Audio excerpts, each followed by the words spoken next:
So at this time, we'll have citizens access. You can address the council on any item. You'll have 3 minutes. When 30 seconds left, Ingrid will ding the bell, or she will ding something. And so that'll be your time to wrap it up. Just also make notice the difference between public hearings. Oh, it's going to. Sorry.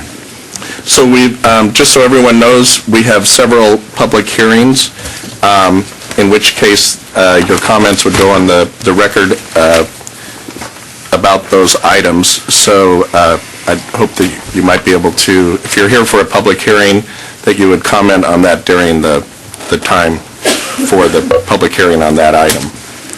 So, who's up? How many people are thinking of talking? Okay. Did you sign up in order, or do you just want to go down the row? We might as well just start right. I signed up in order. Oh, you did? Okay. Then let's go with the list. Honorable council members, I'm Tim White. I'm one of the citizen litigants to restore the... Okay. Honorable council members, I'm Tim White. I'm one of the citizen litigants in the 8-year lawsuit to restore the secret ballot by taking the barcodes off. As you recall, the issue is this unique identifier barcode on the lower left of our ballots, this one, that is tied to our name barcode on our envelope before they send the ballots out to us. That is the issue here. And I'm going to try to convince you today to take your little bit of your council time on election day to consider this. We have draft legislation for you that we'll be presenting today. And what happened is in 2005, we got a whole new voting system here under the previous auditor, Cy Stevens. It was the Vote Here mail-in ballot tracker and the HEART system. And what these do is, for the first time, they put serial numbers on our ballots and link them to our name. Now, California uses exactly the same voting system. There, they required from the beginning that they set the barcode to 0 because they have the same secret ballot protections we have. Colorado has now followed suit through court cases in Colorado, and we're trying to follow from behind. When word got out here that this is what was going on, there was really quite a citizen ruckus. Some of you may remember that. It was to no effect. And so our lawsuit was a last resort. That was in 2006. Now, on July 15th, 2008, the council voted 5-1 to ban the barcodes. To quote, round of applause from the audience, that's in the minutes. Prosecutor Gaylord declared the vote void on the spot as an unconstitutional violation of the separation of powers. He said it was like telling the auditor what color pencils to buy. Can't do it. Ditto, he nixed the first initiative that we had under the new charter, where the identical language that we're proposing today was declared unconstitutional and the initiative was not allowed to go through for a vote. 5 more years of fighting county motions to postpone, strike claims, dismiss, challenge our standing, all thrown out until we finally got the issue before Judge Donald Eaton this spring. And as I think you know, if you read the papers, he banned the mail-in ballot tracker as an illegal, never should have been deployed voting system because it had not been certified with public testing to protect the secret ballot. Well, we thought that we had won.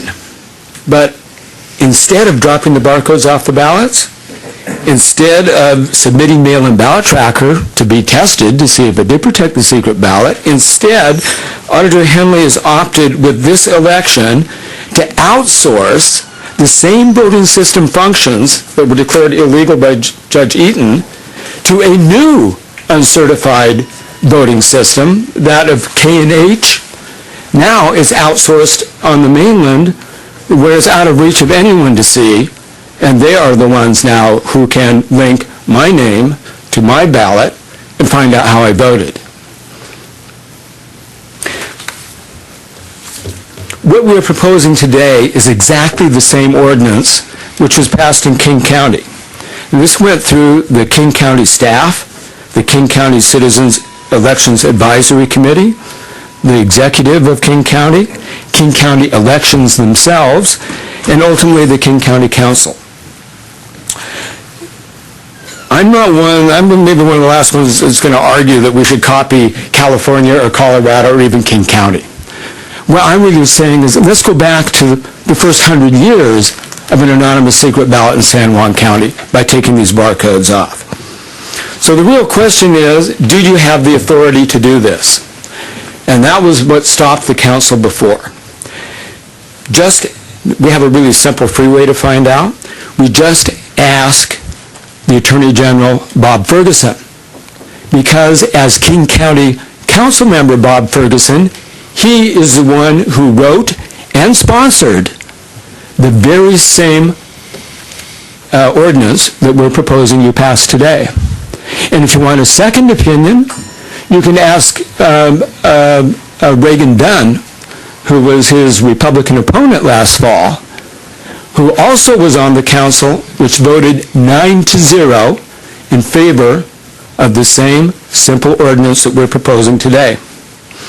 What we would like to have is, let's let Auditor Henley and Prosecutor Gaylord go back and get to the backlog of important business of the county, not spend another 8 years in litigation on this, not spend hundreds and hundreds of more hours, and act as council, the same as King County Council. Thanks for hearing this out. Thank you.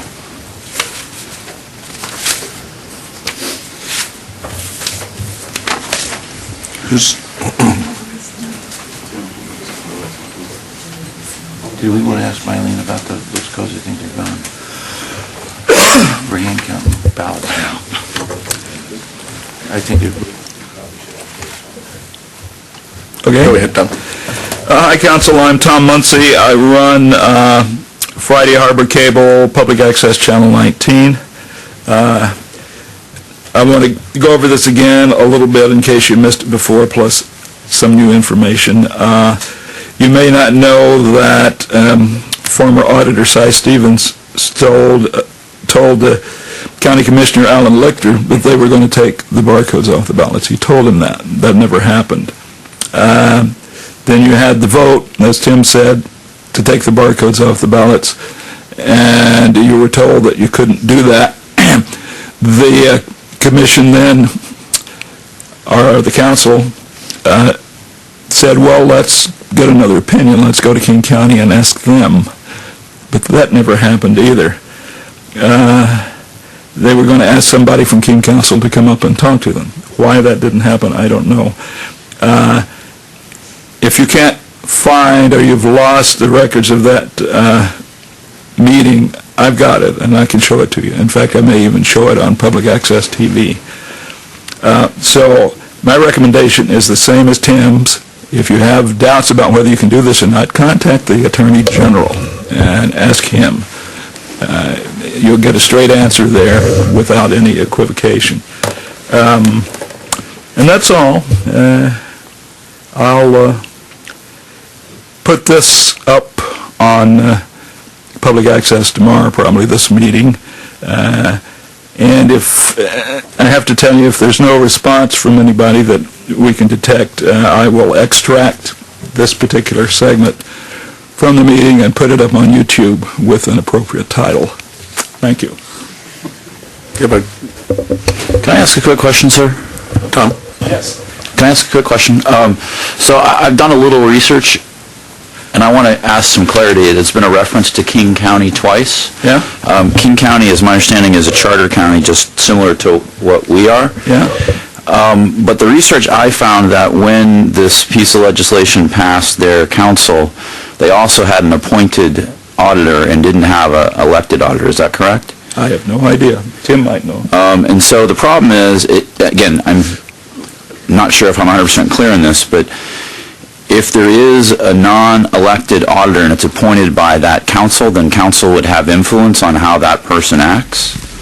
But if it's a duly elected independent, I don't know if that same access or same authority is allowed. And so that's if that is the case, we need to clarify that, because it's not an apples-to-apples comparison if, again, the auditor in that jurisdiction is being reported into the council. So that's something I'd like to clarify, because it does shape the article or the issue a little bit as from the King County perspective as a benchmark. Well, we can find that out, but I don't have any information at this point. I think King County elections at that time was under Ron Sims, who I think was county executive at that time, and his recommendation was take the no barcodes on the ballot, and King County elections themselves' recommendation was no barcodes on the they were unanimous everywhere. Tom's got the floor right now. Okay. Did you have a question? Could we ask Mylene the present system that we're using right now, because I've noticed that we are hand counting the ballots? Well, if I may, I'll answer Rick's question first. Okay. King County, first of all, does not have an auditor. It's structured very differently from every other county. The financial functions of the auditor and the treasurer are in a single office, which is called the Director of Financial Services, I believe. The recording and licensing are under a recording and licensing services manager, which is appointed, and elections is under an elections director. At the time that King County removed the barcodes, the council took this action. The elections director was then the supervisor of elections and was appointed. I'm not sure if that position reported to the executive or to the council, but at that point, because that person was under other authority, the other authority could tell the elections department what to do. Since that time, the people of King County chose to return to an independently elected elections director, and that person, like every auditor in the county, runs elections for the county and cannot be told what to do by the council or the executive. And you had a question, Bob, which was... What are we doing? What are we using now? Yeah, what are we using presently now? I noticed that we're hand counting ballots. Well, we stopped using the mail-in ballot tracker, and because of not using the mail-in ballot tracker, we are hand counting batches of ballots where we used to be able to use scanning to do that. So it's a little bit more work. We're using the same tallying software, which is HART InterCivic, which is used by 25 of the 39 counties in the state. HART is the source of the barcodes at this point. We're not using the software which we were directed not to use, so we're not using it. Okay? Okay. Okay, I just want to say that I think the issue here is right and wrong rather than who has the authority or who doesn't have the authority. Think about what the right thing to do is, please, guys. Thank you. Thank you.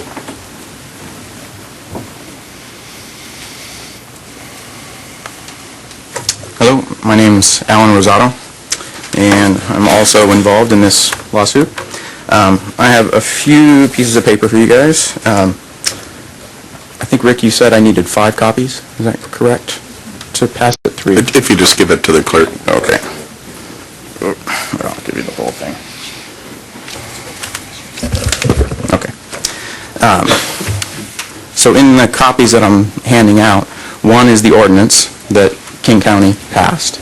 I think going back to what you guys were asking, it would be perfectly acceptable for us for you to ask that question of the Attorney General. Because right now, it seems like we're being ruled by county rather than by the state.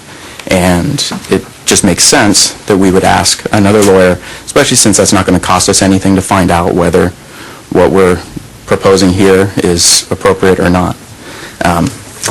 I think you all know the issue as far as the barcode and the envelope and the ballot. On the ferry over, I downloaded a program onto my little phone that will scan the barcode on your ballot, and it gives the number, and you can assign a name to it. So we did this little just test where you assign the name to 3 different ballots, scan it, and it gives you the name. It shows such a direct linkage and how easy it would be for a program to do that to any one of us. And when they take a picture of the ballot, they can see everything on that ballot. And because these programs that we're using are uncertified, it leaves us completely kind of in the open. We don't know what's happening behind the closed doors. When we brought it to K&H, or as we kind of asked K&H to now do our printing and the ballot assembly, the scanning of the ballot and the barcode, we still have no idea what happens. The bottom sheet of the handouts that I handed you, it shows what certification requires. And what certification requires of the Hart InterCivic system, it specifically says that it needs to be certified, it needs to be used in a way that's consistent with state law. Right now, we're using a system that is not consistent with state law. So we may be using a product that is certified, but the portion that we're using to track our ballots is not certified. In addition, as we have gone forward through this, we have hidden every aspect of counting ballots now, because they know that we can go in and we can take a picture of that ballot, and if we can take a picture of the ballot and the barcode next to it, we can see how somebody voted, as long as you have that linkage between the envelope. It seems easy. Well, anyways, I'll leave it to you, but the whole thing is completely inappropriate, and I would hope that you would Alan, are consider you changing. aware that you can watch the ballots be counted? Because you were saying a lack of transparency, but have you? Yeah, but that's completely meaningless. You can watch if you can watch it, what you're watching is, it's when the linkage happens at the beginning. If I scan an envelope and I scan a ballot side by side, because you want to know, I mean, the idea was, you want to know where my particular ballot is in the process. So the only way you can do that is to scan one and the other, link the two, and then try to pretend that they're not linked. And that's what we've been doing. So by me seeing it, you can't videotape it. You have to be far enough away so that and the idea was, it used to make no difference. If you had a piece of paper that had someone voted all the issues, and I took a picture of it, there would be no way for me to make that association with somebody else. But now, because you put a number on it or a barcode, you can now do that. So things have gotten more behind closed doors. Okay, thank you. You're welcome.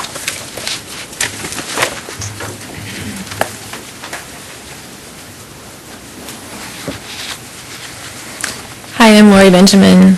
I'm in with these guys. Way to go, Lori. I just moved to Orcas about a year ago from King County. So this is my first election with barcodes on my ballot. And I just want to say, I can't for the life of me understand what purpose it could serve to put a unique identifier on my ballot, unless you plan to connect that ballot with me. I don't understand that. And if you can make an argument for some kind of administrative necessity, you're still going to have a hard time convincing me that someone in power doesn't want to know how I'm voting, especially after recent revelations about the way our government is collecting data on citizens. And, the dragnet surveillance that's happening. So,